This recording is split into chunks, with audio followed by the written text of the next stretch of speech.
In essence, I was actually like policing my body to conform to this vision of perfection that I have in my mind, or I've been socialized to believe. That is like, breaks my heart. I feel emotional even saying that. I think mirrors can also be a way to deepen our embodiment.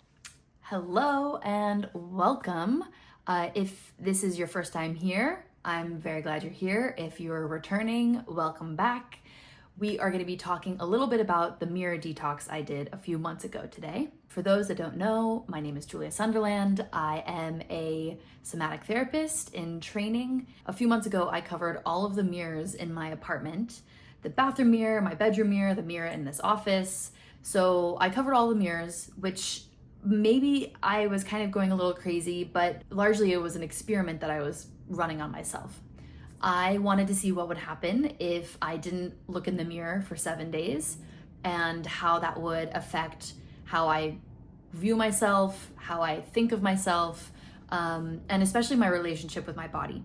So the mirror detox ended up being pretty impactful for me, and that's why I wanted to provide a little bit of a summary video and summarize what I learned from it, what I was surprised by, and also the effect that it had on me. Like, where did I start with things and where did I end?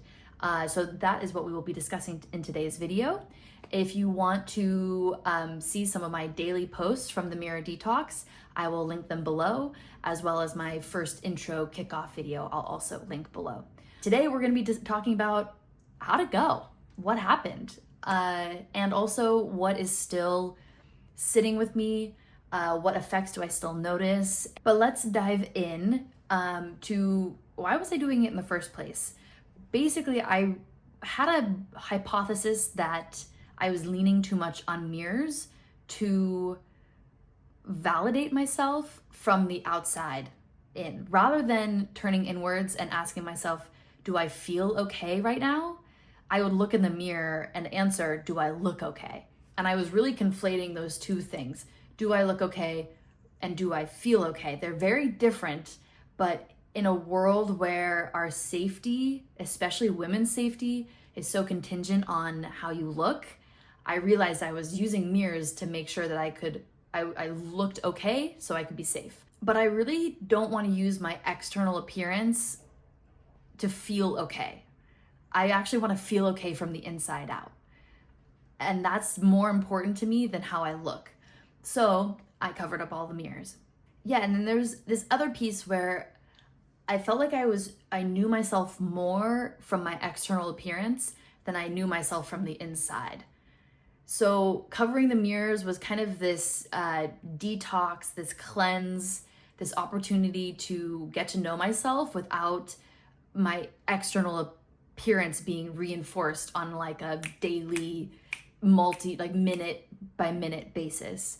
Because let's be real, like if you walk by a mirror, you're probably gonna look in it. I know that I definitely do. When I'm just like walking through my apartment, if I pass one, I'm like, oh, do I look okay today? How's my hair look? Are my curls out of place? I'm not sure. So let me check. And anyway, so I wanted to stop doing that on such a habitual, consistent basis. And also, I am really, really, really interested in how we relate to our bodies.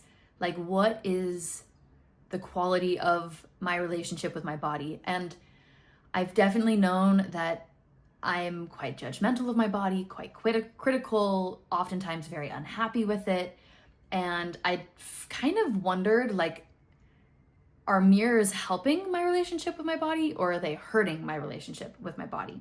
So basically, I decided that at the beginning and the end, I would assess how connected I am to my body, how judgmental I am of my body, and how mindful I have been. So at the beginning of my little experiment, I was quite critical, quite judgmental of my body, and also just like kind of dissatisfied on a pretty regular basis with my body.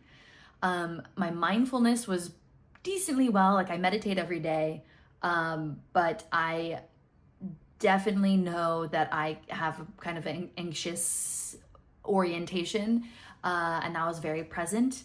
And the judgmental piece, I was just feeling pretty dissatisfied with my body, and like on a regular basis, almost feeling like I'm at war with my body, or like we're frenemies, and I didn't really feel like my body's ally or partner. Now, fast forward to the end of my mirror detox, things shifted quite substantially. I was actually really surprised. One of the funny things is that originally I was like, okay, I want to assess how my relationship with my body, how mindful I'm being, and how judgmental I'm being. But honestly, like those weren't really the big things, the big ticket items that I took away from my mirror detox. I will tell you how I felt at the end on those dimensions. So my relationship with my body felt a lot closer. I felt a lot more playful with my body, and I actually like really missed seeing my body from a mirror. It was very strange. I was like actually really looking forward to taking all of the coverings off of the mirrors because yeah, I actually wanted to like celebrate my body through my like reflection rather than criticize it. So that was a really big change.